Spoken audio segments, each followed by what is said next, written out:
بسم الله الرحمن الرحيم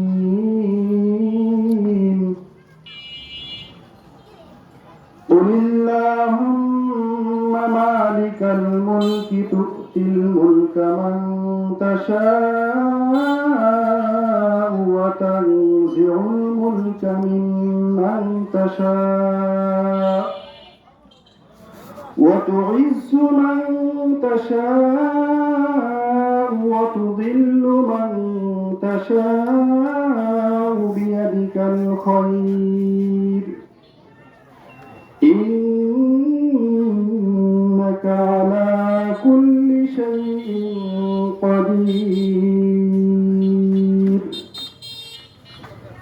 অর্থ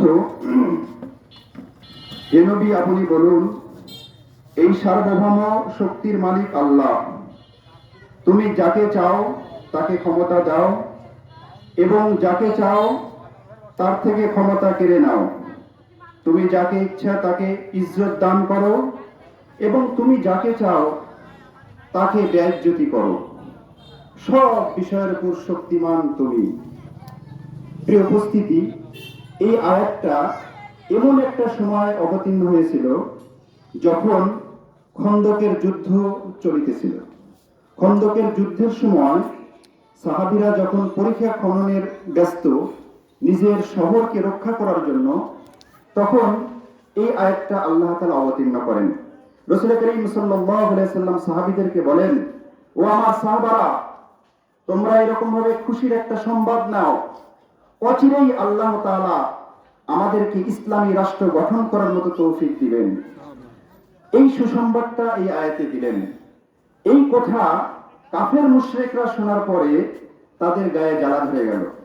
তারা এরকম ভাবে টিটকারি তুচ্ছ তাচ্ছিল্য করতে লাগলো।